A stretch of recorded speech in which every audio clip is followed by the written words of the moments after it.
As exigências por perfeição dessas mulheres se tornaram sentenças de morte. A obsessão pelo controle levou todas elas ao limite e além. Número 1.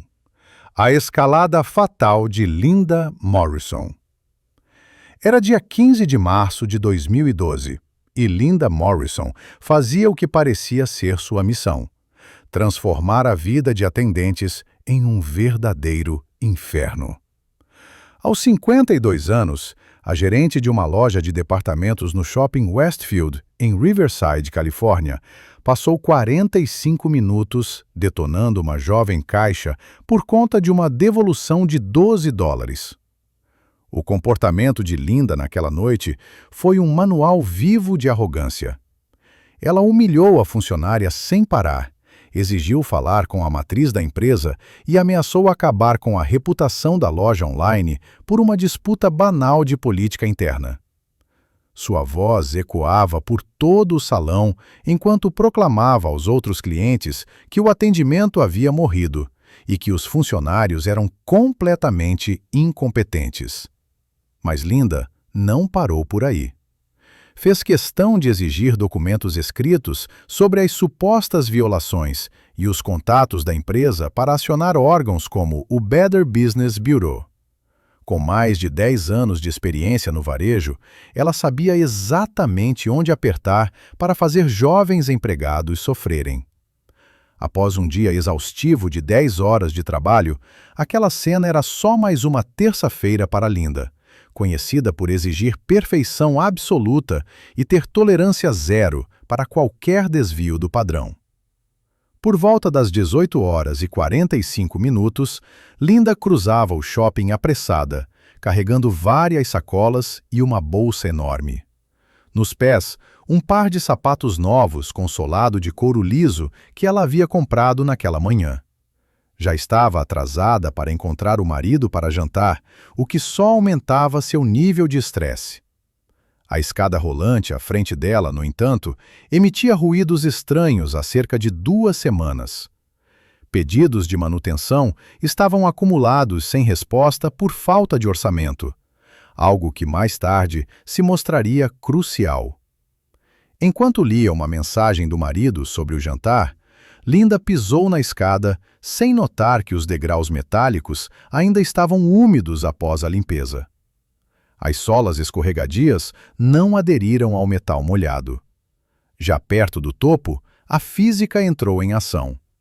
Ela escorregou completamente e, ao tentar se agarrar ao corrimão, o peso das sacolas deslocou seu centro de gravidade para trás. O desequilíbrio foi incontrolável. A cabeça de Linda bateu com força na borda afiada de um degrau, causando um trauma severo e perda de consciência imediata. Seu cachecol solto ficou preso no mecanismo da escada enquanto outras pessoas tentavam ajudá-la. O botão de emergência foi acionado em menos de 30 segundos, mas já era tarde demais. O impacto inicial causou uma lesão cerebral fatal. Os socorristas chegaram em 8 minutos, mas ela foi declarada morta no local. A administração do shopping desligou todas as escadas rolantes para inspeções e instalou novas sinalizações de alerta. A perícia concluiu que a escada estava dentro dos padrões, mas recomendou manutenções mais frequentes. A tragédia deixou claro como, mesmo em ambientes familiares, a ilusão de controle pode evaporar num segundo. Número 2. A cruzada fatal de Patricia Chen. Em 3 de junho de 2013, Patricia Chen levou sua obsessão por segurança alimentar a um extremo fatal na Feira de Agricultores do centro de Eugene, Oregon. Aos 47 anos, Patrícia era uma blogueira obcecada em denunciar práticas questionáveis entre vendedores locais. Conhecida por seu estilo agressivo de interrogatório e por ignorar qualquer limite social, Patrícia virou uma figura temida entre os feirantes. Sempre que aparecia, o clima mudava. Os comerciantes sabiam que ela monopolizaria o tempo com perguntas acusatórias, afastando clientes e criando tumulto. Apesar da fama online entre seguidores fiéis, pessoalmente era vista como insuportavelmente moralista e combativa. Ela tratava qualquer diálogo como se fosse uma investigação criminal. Sem empatia por pequenos comerciantes, sua atitude era implacável. Naquele sábado, chegou armada com seu laptop, pronta para desmascarar supostas fraudes em certificações orgânicas. Ela cercou um vendedor de frutas e legumes por mais de 20 minutos, questionando sua certificação, exigindo documentos e anunciando em voz alta que ele era um mentiroso, enquanto uma fila de clientes frustrados crescia. Quando o feirante, educadamente, pediu que ela baixasse o tom, Patrícia respondeu que proteger os consumidores era mais importante que a paz da feira. Começou a filmá-lo sem permissão, bloqueando o acesso de outros clientes ao estande. A administração do mercado tentou intervir diversas vezes, pedindo que ela se retirasse, mas Patrícia ignorou todos, convencida de sua missão.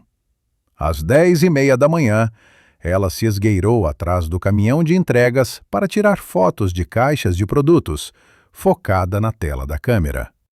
O motorista, sem enxergá-la no ponto cego, começou a dar marcha ré. O alarme de ré do caminhão estava com defeito, e mesmo que estivesse funcionando, não haveria garantias. Patrícia raramente prestava atenção em algo fora de sua obsessão investigativa. Absorvida no que fazia, ela não percebeu o veículo se aproximando até ser tarde demais. O para-choque atingiu-a com força, derrubando-a ao chão com fraturas múltiplas. Uma das rodas traseiras passou por cima de seu abdômen. Ela entrou em choque, mas permaneceu consciente sem conseguir se mover. Os paramédicos chegaram em 6 minutos e iniciaram os primeiros socorros, mas os ferimentos internos eram graves demais. Patrícia morreu a caminho do hospital, vítima de sua própria distração. O mercado adotou novas regras de segurança: rotas exclusivas para veículos, monitores obrigatórios durante manobras e instalação de câmeras de ré e sensores de proximidade. O motorista foi acusado de homicídio culposo, mas absolvido devido à falha no equipamento. A morte de Patrícia virou símbolo trágico de como a obsessão e a cegueira diante do ambiente ao redor podem ser fatais. Número 3. O fim inesperado de Margaret Thompson. No dia 12 de setembro de 2014, a dedicação de Margaret Thompson aos padrões do bairro terminou em uma tragédia em Charlotte, Carolina do Norte. Aos 55 anos, ela era um pilar da Associação de Moradores da Região Residencial de Oakwood. Mas sua reputação não era de acolhimento, era de vigilância obsessiva. Margaret era o tipo de vizinha que andava com régua para medir a altura da grama e anotava em um caderno todas as pequenas infrações que via. Para ela, o manual de convivência do bairro era lei absoluta, e ela, a única verdadeira guardiã dessa ordem. Naquela tarde, Margaret já havia confrontado 3 vizinhos por motivos diferentes. Primeiro, foi até a casa de uma família cujas crianças haviam desenhado com giz de cera na própria calçada. Exigiu que apagassem os desenhos imediatamente, alegando que desrespeitavam as normas do bairro. Depois, foi atrás da família Johnson, porque os lixos ainda estavam na calçada 30 minutos após o horário da coleta. Ameaçou aplicar uma multa de $200. Por fim, implicou com o jardim de rosas da senhora Garcia, que invadia 2 centímetros a calçada. Berrou que aquilo estava desvalorizando os imóveis do quarteirão. Quando o morador sugeriu que ela estava exagerando, Margaret explodiu, dizendo que era a única que realmente se importava com o bairro e ameaçou denunciar todos à prefeitura. Às 7h15 da noite, ela começou sua ronda noturna, como de costume, celular e caderno nas mãos para registrar violações. O clima estava claro, mas ventava bastante. As rajadas chegavam a 40 km por hora. Uma empresa de energia fazia manutenção de rotina em postes da região. Os técnicos trabalhavam em altura, mesmo com o vento forte. Margaret parou debaixo de um poste para fotografar o que achava ser um jardim mal cuidado. 30 metros acima, um funcionário tentava prender um cabo solto pela ventania, usando uma braçadeira metálica de aproximadamente 3,5 kg. Um novo golpe de vento desestabilizou o técnico e a peça escapou da mão dele. Margaret ouviu o grito de alerta e olhou para cima. A braçadeira caiu em queda livre e atingiu sua cabeça com força extrema. Ela desabou no chão, inconsciente. Moradores e operários correram até ela e acionaram a emergência. Foi levada com urgência ao hospital, onde passou por cirurgia, mas não resistiu aos ferimentos e faleceu 3 horas depois. A empresa de energia adotou novos protocolos. Trabalhos em altura foram suspensos durante ventos fortes e procedimentos de fixação de equipamentos foram reforçados. A Associação de Moradores criou um jardim memorial em sua homenagem, reconhecendo sua dedicação, mesmo que nem sempre bem recebida. Além disso, a cidade implementou zonas de segurança obrigatórias em torno de trabalhos em postes e fios, para proteger transeuntes de acidentes semelhantes. A última ronda de Margaret acabou selando seu destino, mostrando que nem a vigilância mais minuciosa é capaz de evitar o acaso. Número 4. O colapso no colégio de Susan Rodrigues. Em 8 de outubro de 2015, a dedicação obsessiva de Susan Rodrigues à vida escolar dos filhos resultou em um acidente fatal na Lincoln Middle School, em Boise, Idaho. Com 43 anos, Susan já era conhecida como o pesadelo dos diretores e professores. Sua reputação vinha da postura exageradamente dramática. Qualquer pequena insatisfação virava uma cruzada pública. Apesar de dizer que agia em nome dos estudantes, o que realmente parecia motivá-la era a atenção e o poder de causar alvoroço. Naquele fim de tarde, Susan chegou com 1h30 de antecedência para uma reunião do conselho escolar. Em poucos minutos, já estava cercando o diretor, exigindo mudanças no cardápio da merenda e ameaçando acionar a imprensa por problemas alimentares. Logo em seguida, começou a criticar as políticas de uso de tecnologia da escola, falando alto nos corredores e declarando que os alunos estavam sendo prejudicados. Quando lhe disseram que a reunião ainda não havia começado, ela respondeu que suas preocupações não podiam esperar. Como de costume, sacou o celular e começou a se filmar, acusando os funcionários da escola. O vídeo foi postado nas redes sociais, onde ela afirmava estar denunciando um encobrimento de irregularidades. O que Susan não percebeu era o risco físico ao seu redor.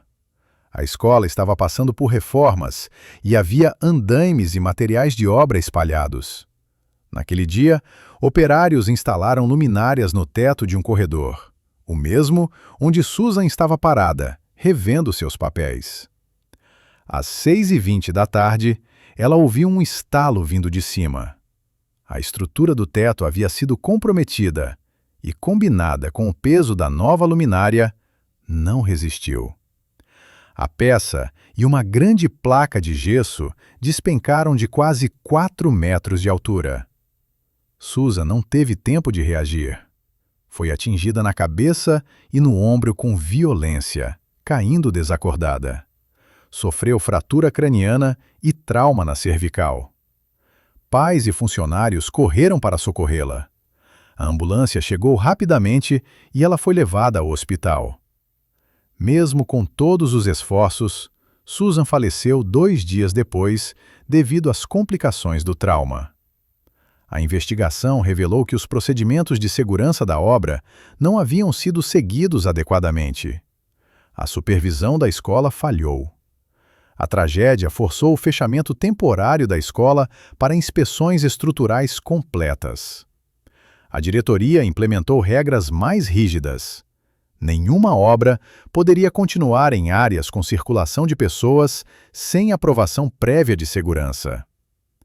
A família de Susan transformou a dor em ação, ajudando a elaborar novas diretrizes de segurança escolar, adotadas por toda a rede pública local. Sua história virou símbolo da importância de equilíbrio entre participação ativa e respeito aos protocolos. Número 5. A justiça no estacionamento de Carol Williams.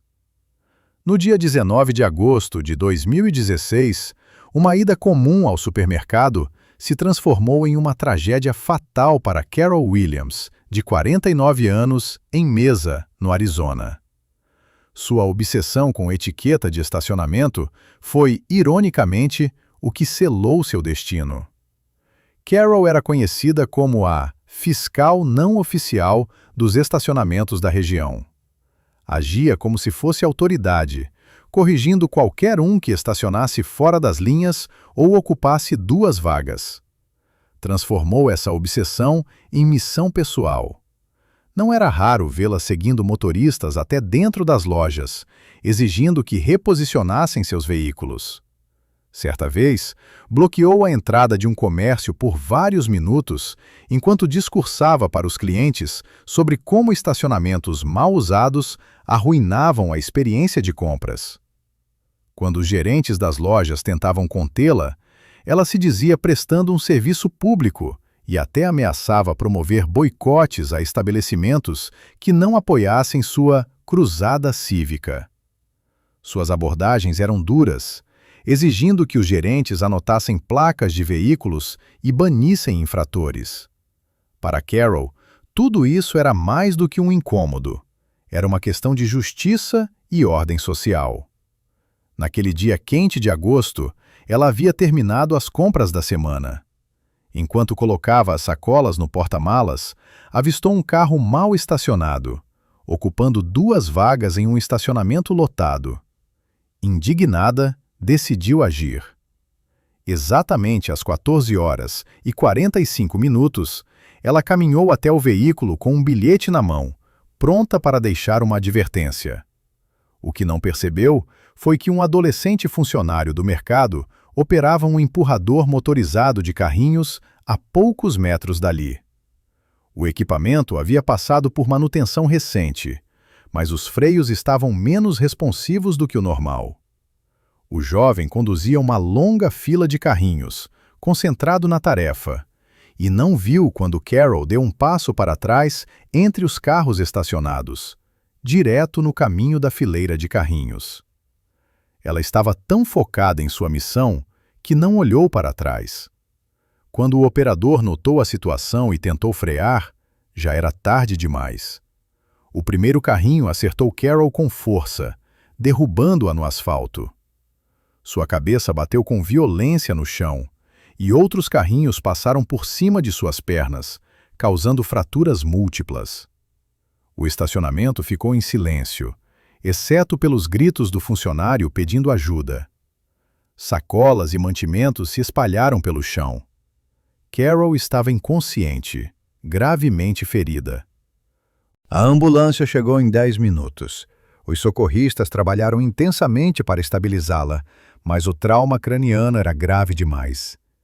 3 horas depois, no hospital, Carol Williams foi declarada morta. A loja adotou medidas emergenciais após o acidente. Novos treinamentos foram aplicados a todos os funcionários que operam carrinhos, e o cronograma de manutenção dos equipamentos foi reestruturado. Espelhos extras foram instalados em todo o estacionamento para melhorar a visibilidade. Além disso, o estabelecimento criou um programa de atendimento ao cliente voltado a lidar com questões de estacionamento diretamente pela gerência, evitando confrontos entre consumidores. A história de Carol Williams ilustra como, às vezes, o desejo de impor regras e corrigir os outros pode colocar nossa própria segurança em risco e transformar um gesto corriqueiro em tragédia. Número 6. A queda no parque de Jennifer Walsh. Em 4 de julho de 2017, a busca obsessiva por perfeição custou a vida de Jennifer Walsh, de 46 anos, durante as festividades do Dia da Independência no Riverside Park, em Portland, Oregon. Jennifer era uma voluntária incansável, responsável por organizar os eventos comunitários, e seu papel naquele feriado era coordenar a montagem das barracas e garantir que todos os protocolos de segurança fossem seguidos à risca. Mas sua dedicação havia se tornado inflexível.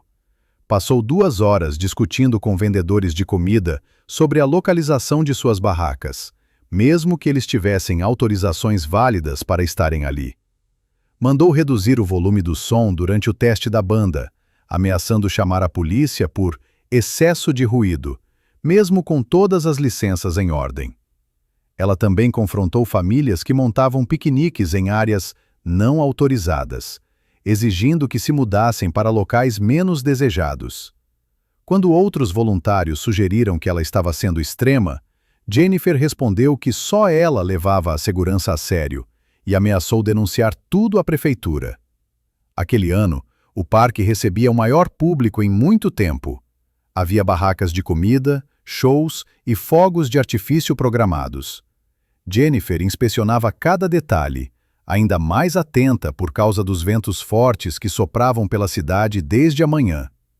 Às 16h30, ela foi até o palco montado por uma empresa local de eventos para verificar os cabos de segurança. Notou que alguns estavam frouxos e resolveu subir na estrutura para examinar melhor os pontos de fixação do sistema de luzes. Enquanto ela observava os suportes, uma rajada de vento atingiu o palco.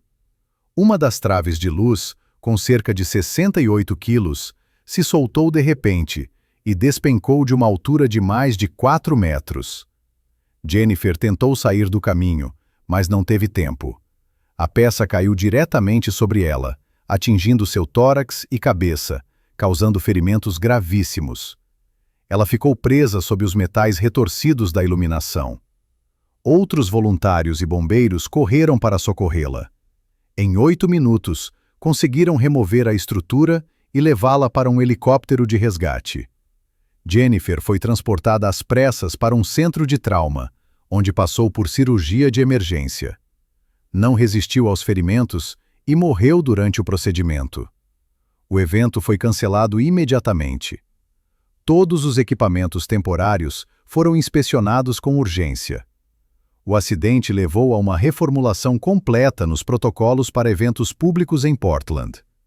A partir daquele ano, apenas engenheiros certificados poderiam aprovar estruturas temporárias antes de qualquer montagem. A cidade encerrou a prática de confiar somente na supervisão de voluntários para garantir a segurança técnica de eventos. Jennifer Walsh recebeu uma homenagem póstuma.